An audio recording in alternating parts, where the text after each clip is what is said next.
In this video, I share the most important metric to focus on that strangely enough nobody talks about. You will know the 4 content types there are and the 2 decisions you have to make and how to make them if you want to start creating content. I also share practically how you can get started with less than 60 minutes per day as a beginner and without knowing your niche. But even if you already create content, this video will be valuable because it will reinforce your reason of why you started in the first place. And you will learn the fundamentals that drive the creator economy, which is, in my opinion, the biggest opportunity of 2024 and the next decade, because building an audience is the most valuable thing I've ever done, which is a quote from Alex Hormozi's book. And like his book, I spent a lot of time on this video. It took me 3 weeks to create, so let's start with the 21 reasons to start creating content in 2024, especially if you're a beginner and have never done it before. Also, if you're an introvert and hesitant of recording yourself and posting those videos where your old friends and family members will be able to see them. After I was able to convince you why this is one of the greatest opportunities for some people, I'll tell you how I got started with less than 1 hour per day. Got more than 750,000 views and over 4,000 subscribers in just a few months. But if you don't want to take my word for it, I've made sure that most of the stuff comes directly or indirectly from the fastest growing creators in the space. I respect your time, so I want to promise 2 things. Even though I created this fancy presentation, I won't try to sell you any product. In fact, I don't have one. And I've also tried my best to make sure you will at least learn one new thing. And hopefully a lot more than that. 9 months ago in March, and after doing more than $3 million with my business, I asked myself, what would I do if money was no object? What would I do if I had 30 million? My first immediate thought was I would hire a talented videographer and start creating content. You see, I've been creating videos since I was 10 or 11, I'm not sure anymore. Made over 200 videos without ever earning money from it, just because I liked it. So the first reason why I create content is purpose.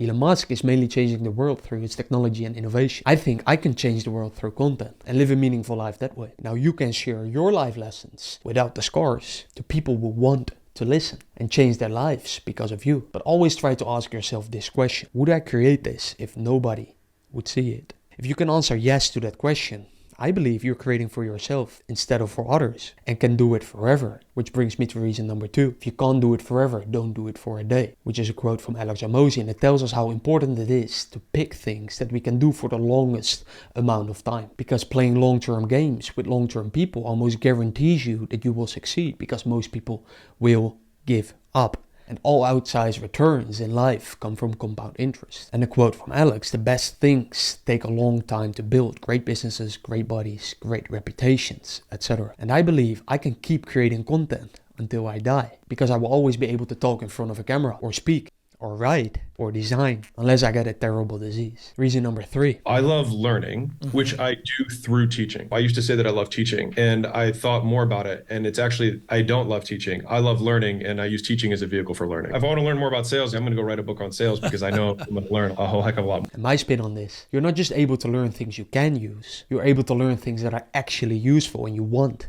to use. If you do it right, of course, which I go over later in this video. Reason number 4 is connections. Elon Musk, Jeff Bezos, Joe Rogan and Andrew Huberman was Lex Fridman able to meet and even become friends with, all through his podcast. The same happened for Sahil Bloom, who was able to build a relationship with Tim Cook, and because of that met Warren Buffett and also Bill Ackman through his content, who is a billionaire investor, by the way. Now I think I made my point about business connections, but you also be able to make new friends, find your business partners like Iman Gadzhi and like Dan Koh with his software company Cortex, and even find your wife or husband through the content you make. Why, you may ask? Because we're attracted to people who are similar, and your future wife or husband could be watching your content and decide to send you the first message. You start to attract people who like you because you have shared interests and opinions, which means you probably like them too. And over time, you start to see an increase in offline interactions because they either recognize you in the gym or you decide to meet after DMing on social media. All of this wouldn't have happened if you didn't decide to put yourself out there in the first place. Which brings me to point number 8, the beauty of a community. I hear so many entrepreneurs around me, including myself, saying that they wish for a strong group of like-minded people around them. Creating content, I believe, solves this problem in the long term, because you will be able to meet with parallel thinkers all over the world. I'm even thinking of organizing group events myself, like Wim Hof does in Poland, with a group of entrepreneurs who are growing their personal brands. And creating content will make bringing these people together way easier, because you have built trust You can be the most skilled salesperson in the world, and you will sell less than somebody who has a line out the door because of how much value they've provided every single person in that line. It doesn't matter if you're the best person in the world. Fewer people will buy from you if they've never met you and you've provided nothing to. But I prefer to call this goodwill, which is the degree of influence over a person's behavior and the positive feeling of your audience. And goodwill compounds faster than money and can be transferred into money if desired at a future date. And it compounds tax-free. So why not focus on the vehicle that compounds at a much faster rate? I'm roughly quoting Alex Hormozi here, and this graph visualizes why I believe goodwill is the most important aspect to focus on. And remember, part of the game is leaving money on the table. And as Alex Hormozi said, the world belongs to those who can keep doing without seeing the result of their doing. And to really make my point, I want to explain very simply what goodwill means to me. Goodwill is the ratio between how much you give and how much you ask. The more you ask, the less you get. So if you give 10 and ask 1, you get 10. And if you give 10 but ask 5, you only get 2. So give more than you ask and you get more than you can imagine. Which leads me to reason number 10. By posting content, you build a compounding asset. Not the content itself, but the audience is what compounds. Or as I like to say it, content fades, audience stays. But remember, the compounding effect doesn't take days. So remember this, when a post doesn't perform as well, it's the audience that compounds. I realized the content is not the output. The output is the audience. Audience is what compounds. But not just the audience compounds, your skills too. Depending on the 4 content types you create, which we go over later in this video, you are able to learn the skill of exceptional writing, speaking, listening, marketing, hiring, leading, and I can go on and on. Most of these skills are universal, which makes it easier to get hired if you still need a job at some point. Because like Naval Ravikant said, a taste of freedom can make you unemployable. So in that case, know that your portfolio of content will help you attract talent to your business. And hiring talented people is one of the easiest 10 to 100x ROI opportunities.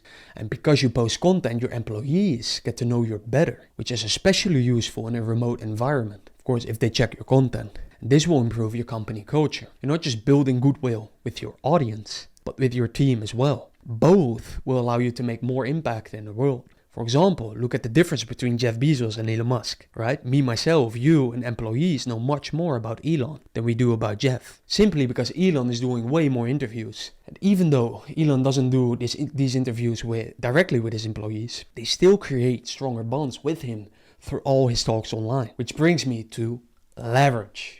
Making content is free if you already own a phone. And to prove you don't need this fancy equipment to get views, you can see for yourself that Tim Ferriss here gets millions of views while using a Nokia phone. And Hamza gets millions of views while recording in his bathrobe in his bedroom. And even Alex Hormozi while recording in his closet. And this is what he had to say after building 2 expensive recording studios. Important lesson that I learned on a vacation.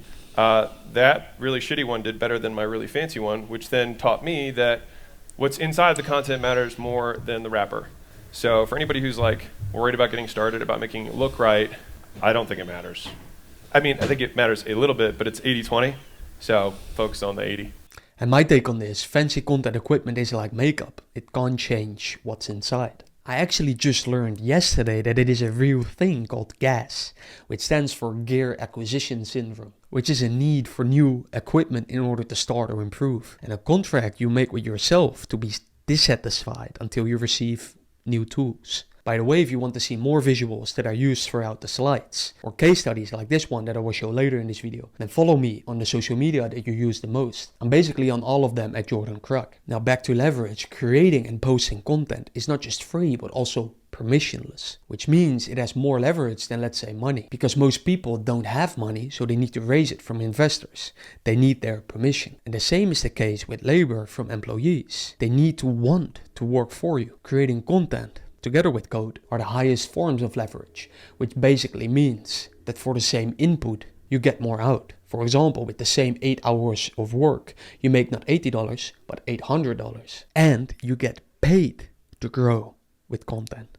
Media is the only business where marketing and delivery are the same. So think about this. If you had, let's say, a show like Joe Rogan's marketing for Joe Rogan is his delivery for Joe Rogan, which is one of the ways that media creates even more leverage. Because if you think about it from an operational perspective, you can just have one team that does all day is focusing on marketing and expanding the audience, pumping and drilling and pumping and drilling. It's getting you new people, and the more people you get from your marketing, the more eyeballs and earballs you sell on the back end through sponsors and endorsements. Now, we're not doing that, but I find it really, really interesting to think about that, is that there's no other business where the thing that you market and the thing that you sell are literally the same. And you are also in a growing market, unless you decide to create content for newspapers. And remember, it doesn't matter how hard you grow, it matters which boat you get in, which is a quote from Mr. Buffett. And the creator economy is expected to double in growth in the next 4 to 5 years, going from 250 billion to 480 billion in 2028, according to HubSpot. And if you have a phone, you can already start right now because it's free. And when you keep